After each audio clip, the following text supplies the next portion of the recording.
Well, happy Thursday and welcome to another edition of our weekly webinar series, although it's now bi-weekly. We last met with you a couple weeks ago. I am Jason Hamilton, the Business Development Manager here at the Realty Medics. I'm Ben Sensabaugh, President of the Realty Medics. And let's get this underway. I want to provide you with the definition of what is covered and what is not covered in accordance with the CARES Act. Ben, if you wouldn't mind explaining that. Sure, I think we've discussed this quite a few times, but we do have a few updates on a covered home versus non-covered home. And also, if you have any questions, remember this is live, so you can always jump in and ask some questions here. Happy to answer anything live here as well. So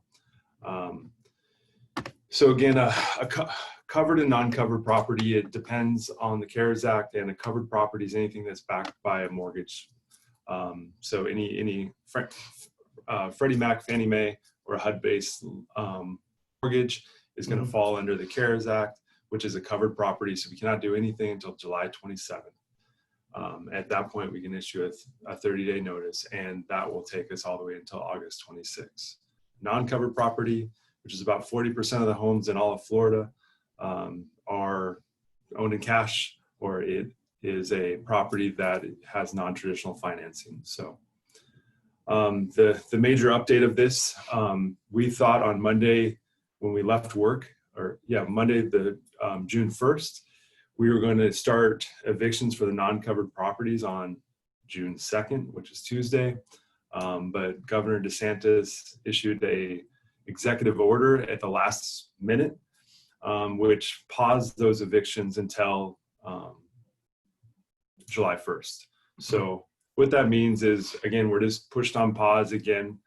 We can't issue any kind of demands for rent. We can't start any evictions until July 1st. So that's a kind of a big delay for us. We were hoping to get up on that and also start charging late fees and other things like that. But the last thing to add to that, oh, shoot, I forgot. Good. Well, I'm going to jump in here. Yeah. One thing with that moratorium on covered property evictions being July 27th, typically we would issue a 3-day notice. Ben mentioned that it is now extended. It has to be a 30-day notice. And we spoke last couple of weeks. We were under the assumption that there would be a tremendous backlog in the courts on evictions. And we did speak to a prominent eviction attorney here in Florida who does not feel the same way. He does not believe there's going to be a tremendous backlog, which is fortunately good news for the situation. I remember what I was going to say now. According to Congress, there is an indefinite hold on the writ of possession, where that should be, or it's expected to be lifted when we get closer to into the July month. But so we can file for the eviction, we can get all the way through the ruling, but the actual writ of possession to get the tenant out of the home it has an indefinite hold everywhere. So, but that should not really delay this process. So we're waiting for that. Quick recap, in month of March, we leased out 36 properties. April, it was 31. And officially in May, we are 50 properties. So that's a 62% increase over the month of May. That's great news. April's rent collection was 98.5%. And Ben was going to get me the number for May's rent collection. We stayed almost exactly on track. As April as for May, so we are right about a 1.5. Can you guys still see us? All I see is Lisa. Lisa is our, okay, thank you, David. Okay. Our screen went blank here. So Lisa is our is on the panel as well. She's our leasing manager. But So yeah, evictions, or I'm sorry, late rent and delinquent. So we had April, I think we were about 1.5%. We're sticking to about that 1.5% through April and through May. Even June's looking better than it did in May so far. We're probably 50 homes ahead of where we were on rent collection last month on the 4th. So we have just about 14 or 15 homes that have not paid, but it's not the same 15 homes each and every month. So that is the good news. That will also lead into maybe the next question is cash for keys. We were successful on that. And that was where we negotiated with a tenant who refused to pay. It was a bad situation, but we were successful in negotiating with that tenant, and they left the home in actually in fairly good condition. The owner got it back, and we actually got it back on the market already. So it is working. We are in negotiation with one or two other tenants right now for that Cash for Keys program. It's something we have come up with, and it seems to be working. But that is some of the feedback on that. So good news on the reopening front. Phase 2 is expected to hit Florida tomorrow. Bars are going to be opening at 50% capacity, movie theaters, bowling alleys, and restaurants all at 50%. Gyms will be full capacity. Retail stores full capacity. Museums and libraries at 50%. South Florida, however, is excluded from this. So Central Florida here, we're going strong, and with all these businesses reopening at least 50% capacity, hopefully some of these tenants are getting back to work and earning money again. Orange County right now sits at 2,048 confirmed cases of coronavirus and 41 deaths, only three more than it was 2 weeks ago. So things are looking up here.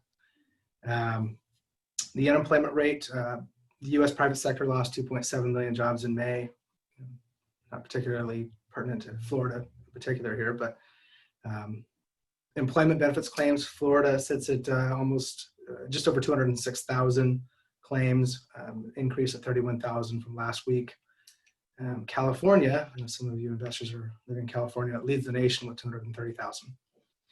In terms of a second round of stimulus checks, nothing's finalized. Congress is taking a look at another relief package. And we got a few questions here that were sent in. What do we expect from the upcoming summer in terms of how busy the markets should be? Do you want to take this? You mean as far as leasing? You mean? Yeah. It's our peak season. Yeah, right now inventory is low. We're leasing extremely fast. So we've leased almost our entire inventory on there. We have one home over 20 days right now. Everything is leasing very, very fast. So we're waiting for our May move-outs, which should hit the market in the next day or so we can get our inventory back up. Yeah, and with how well we managed through the COVID-19 situation, and we're not out of the woods yet, but we're also coming into the peak summer season. So both of those coupled together, we should have a strong summer. Another question here: do you think we should be lowering the rent at all for the time being?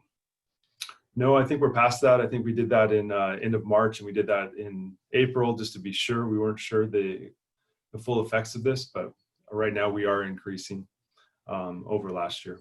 Yeah. Are you experiencing any riots here in Orlando? No, for the most part, no. There's been some peaceful protests.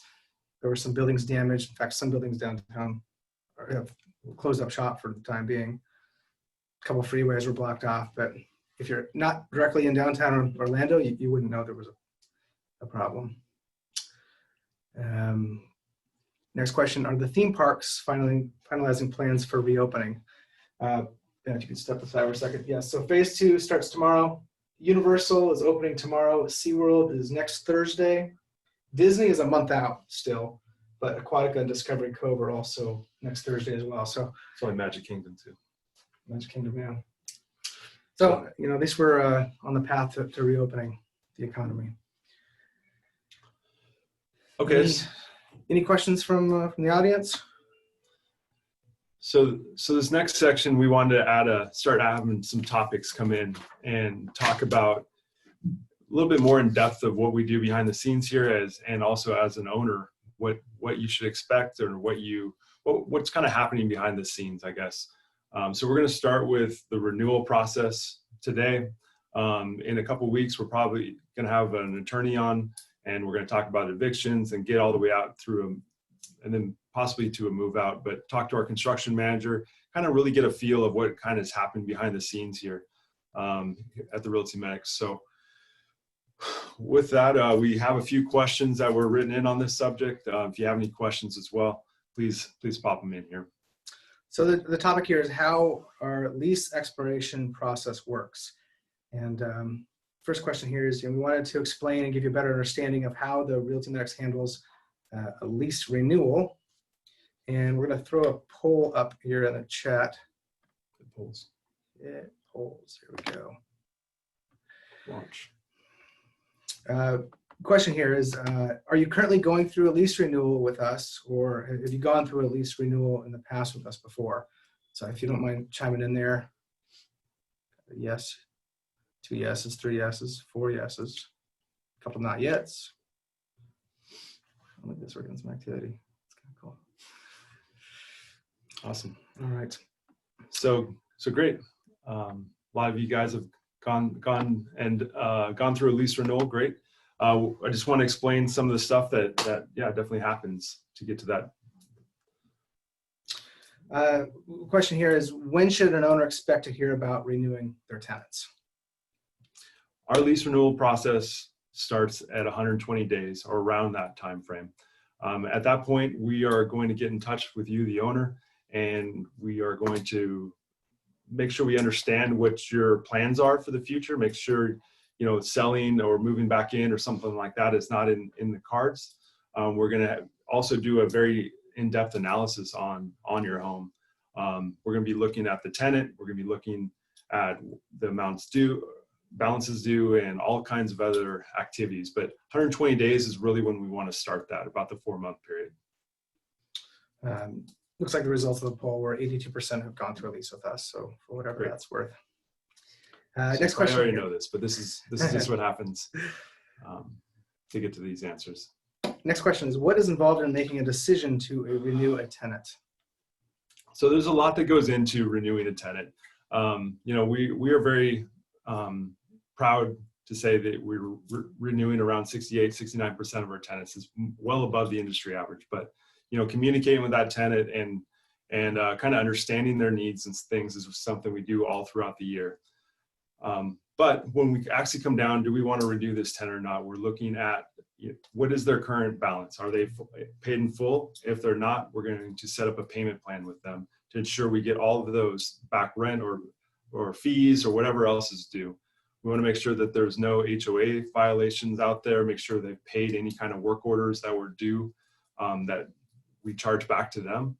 And also we just want to kind of get an overall feel of, is this tenant the right tenant? And most of the time, like high 90s, we're always usually going to offer a renewal at least, but we are going really in depth and making sure we get all this set up. So when we come to you, we'll have the right answers. And, if anybody does have any questions that pop up about lease renewals, feel free to drop in the chat there, or if you want to know anything else, my favorite color, whatever it is, just ask. Next question here, when should a periodic inspection, and what is it? I'm guessing it says, when should a periodic inspection take place, and when does it entail? What does it entail? So the periodic inspections is kind of it's almost split down the middle on people who really feel strongly about it and other people that don't. So a periodic inspection is typically I'm an owner as well. So what I do, if I have a new tenant and if there's any kind of concerns about the tenant, lots of, if there's any late payments or if there was any kind of signals to say they weren't exactly the best tenant, after the first year, I might go ahead and do a periodic inspection. Some owners just want to know the overall condition, and that's good. For me, I don't always want to know, if there is something, cosmetically wrong, not something systemically wrong, like, leaking pipes or something like that, but because it's not always something I can do about a small drywall hole or something going on. It wasn't quite as clean as I would like it to be. Those are all things we can handle later. But after the first year, I want to get to understand this tenant. So I usually do the periodic then, and I can either prepare to offer them the renewal now that I know I have a nice clean house, or maybe, whoa, what's going on here? We might want to make a change. But that doesn't happen very often. But the periodic can really give you a good sense of sleep better at night. They're very in depth. There's hundreds of pictures, so you get a real good feel of what your house is going to look like. Great. We do have a question coming in from Emmanuel. It says, a few months ago, I was hesitating in selling the house or not. We thought we would renew the lease of the tenants for safety. Do we already know if this was the right choice? We thought we'd like to renew the lease. For I don't understand for the tenant safety though. No, probably for the owner's safety. Oh, okay. I without knowing the exact details of the situation, I would say you made the right decision. If you don't have to sell, if you had to sell and maybe pay off some bills or some debts, or you had a reason you actually had to sell the property, that's one thing. But if you can hold on to this investment property as long as possible, that's usually the best outcome, because Orlando, Central Florida is a top 5 market in the country. Homes are appreciating like crazy. You gain more equity and more appreciation by holding onto the house.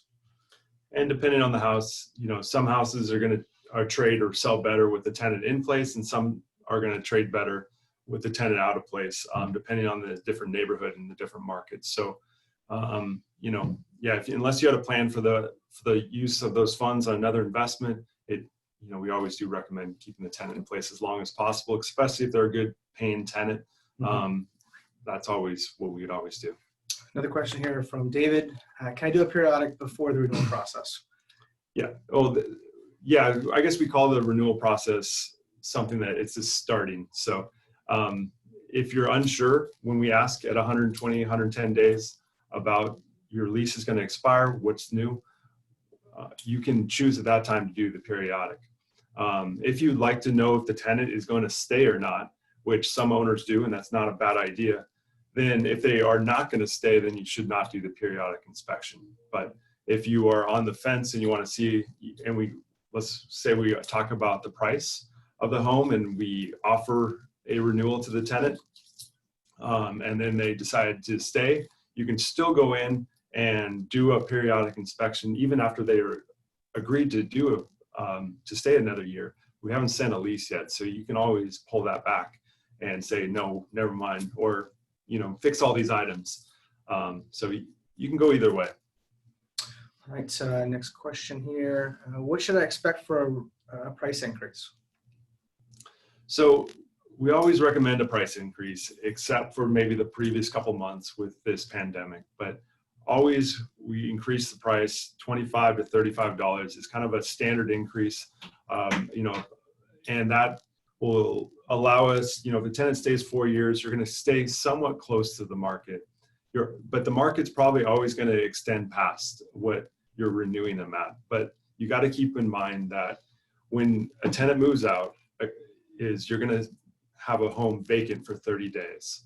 On average, it's going to take a week or so, week and a half to get it cleaned. We're going to start showing it. We find a tenant, and then they usually don't move in the very next day. They're going to move in another week. So you have a lost month of rent. And then there is also, of course, the leasing fee that we charge to get a new tenant. So with all of that combined, we usually say if it's more than $200 off of market, then you should possibly consider that. But if it's less than $200, so if it's $1,300 a month in rent, we're going to renew them to $1,325, but we can get $1,500 on the market. It's really close to a wash at the end of the day. So we definitely recommend trying to keep that tenant in place for as long as possible. And if we absolutely have to, if it is $300 off or something, we can go back to the tenant and ask them for an extra $100 or something to keep that $200 range. But if we have a good tenant, it's really great to keep, and you risk the vacancy period, and also you don't know what you're going to get on another tenant. Not all tenants are the same. We try to always place the best tenants. We do have really great tenants, but that is something you'll have to consider, and we'll definitely work with you on that. We do have a correction on Emmanuel's question earlier. He said, he just he kept the house. It was poor performing because he didn't know what the virus would mean for the real estate market. Now that we're 3 months older, do we know if renewing a lease for 1 year was a good idea or not? I would have preferred to sell this one and buy another performing house. Well, it's kind of hard once a lease is in place, it's really hard to go back and kind of, Monday night quarterback it, I guess. But, if it is something you are interested in selling, and talk to your real estate professional.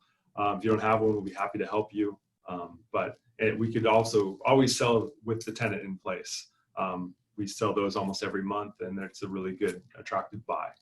But, at the time, none of us really knew. I renewed some of my properties with no increase and things like that. So, we were just trying to survive. And so it's hard to look back and analyze that, though. Next question here. Should I ever not increase the rent? And before Ben steps in and answers, my tenant is going through a renewal right now, and I absolutely wasn't even going to entertain increasing the rent. He's been a rock star since the beginning. Paid on time, never been an issue, no complaints. This year, I'm not going to increase it at all, and I'm happy with that decision. So Ben, what about you? Outside the pandemic, I've never not raised the rent on a tenant. $25 is very reasonable. It keeps on pace with inflation and property taxes and all the other bills that come along with owning a property. That's getting a year by year. It's $25. So, but I did the same thing in August or April with one of my properties. So, and if you do increase it $25, maybe even $50 a month, that's going to be another $300 to $600 per year in your pocket. So there's a bit more money out there for you. Next question. What are the costs when a tenant is not renewed or they decide to move out? I think I covered that. You're going to go for that vacancy period of hopefully it's less than 30 days, but typically it's around 30 days. And then you're going to have any kind of tenant damages. Hopefully the security deposit is going to cover that. And then we're going to get you a new tenant. So those are all the fees. But we like to renew at all costs as long as it's a good tenant. And we're going to be very open with you on what our opinion is as well.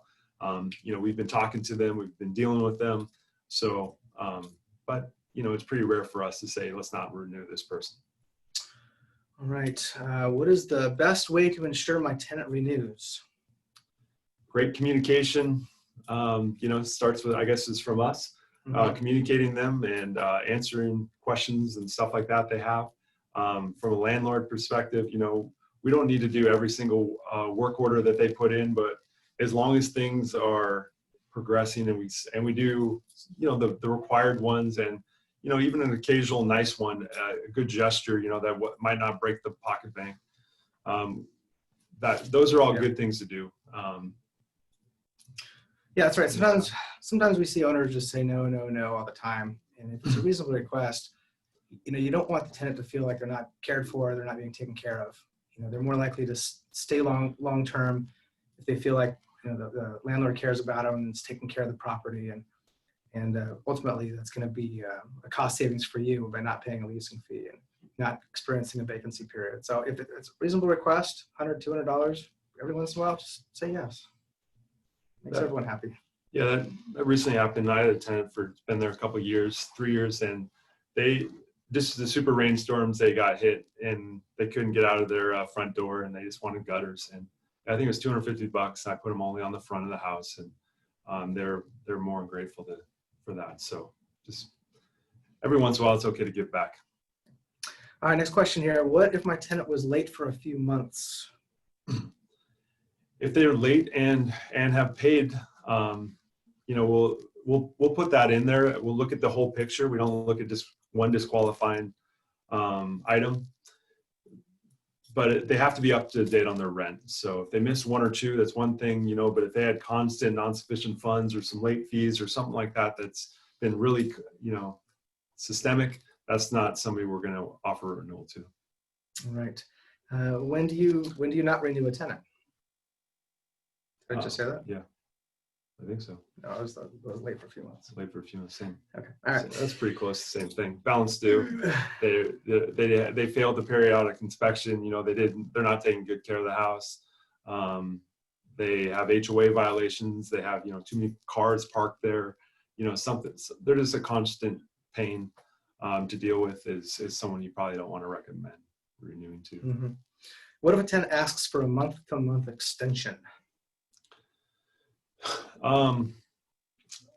Depends on the situation. In the pandemic, that's a good reason. During the summer months, we typically do not recommend a month-to-month extension. We want to get the property back on the market as soon as possible. If it is around the holidays, a month-to-month extension to try to get us into the February season is always advantageous, but you just don't want to be negative to you and push you outside of that really busy window. So we like to, and that busy window again is from April through September. We don't, willingly want to fall outside of that. Things still rent. We still rent all year. You absolutely just don't want to end in like middle of December through January. That is when it's really slow. But the rest of the year we are renting, but we might not be renting for record prices. Those really happen during the summer months.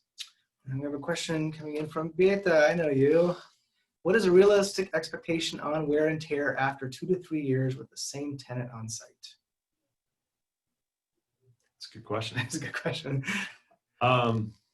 You know, I guess there's a lot of factors in that, in carpet versus I guess paint. And you know, I would expect a house after 2 or 3 years, a tenant, if they moved in, moved back out, there very, very little paint. If there was carpet, it might, after 3 years, you're getting up to that 5-year limit of how long carpet is. I try to always keep tile in all my houses, but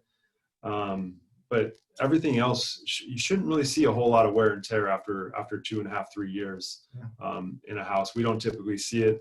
You know, there might be an occasional, you know, I don't know, broken closet door or something like that, but it's usually pretty minimal. And usually the tenant who's been there that long is either fixing their own stuff or they have asked for us to be fixed. So, you know. Conversely, if you had a tenant, very rare, but if you had a tenant for 15 years, it's all going to be wear and tear. So. Yeah, once you get past 5 years, things kind of change a little bit more. You're definitely getting more into paint and getting to wear. You know, probably the prop or the outside area and stuff like that is also going to be need to be cleaned up a bit more. But I hope that answers your question. Every house is different, so it's kind of hard to state that. But we will give you the owner recommendations as well for during that wear and tear period after 3 years or any time. We're always going to give you an owner's recommendation. So anything we can charge the tenant, we will charge the tenant. And then anything that needs to be upgraded to bring it back up to minimal standards, we'll give you that. Owner recommendations, and then we'll also give you another bit of stuff that you might want to think about for the next year or two. So those can be anything from upgrades, air conditioner is really old. It could be maybe the paint is really close to renting it out again, but you can make it out another year. It can be maybe the carpet is really borderline again. So these are things we can work with you on. And that's definitely what we're going to talk about on the next webinar. If not, the next one would be the following one. Yeah. Our rehab team will walk you through and advise you on anything, you know, on a case-by-case basis. You can always talk to Justin. He's a little goofy, but he's really good at his job. So anything else you can think of? So the last part, after we go in, we analyze, we give the price, we get everyone to agree, and the tenant has decided to stay. We're gonna it's a 1-page lease renewal. It keeps all of the original lease in place unless you came to us with a different lease. Then we're gonna send a full lease if that is ours. But we're gonna send a 1-page renewal lease, and we're gonna get that signed to DocuSign, and then we'll just move on and continue renting. You know, 36, 38 months is where we're averaging for, you know, all 1,100 properties. So that, you know, we usually at least renew every tenant twice. And we have some tenants still from 2010. So there's quite a few tenants actually still that have been here with us for 10 years. All right. If there are no other questions, we'll close this one out. Appreciate you joining us, and we will see you back here in 2 weeks. We'll talk to you soon. Bye. Bye-bye.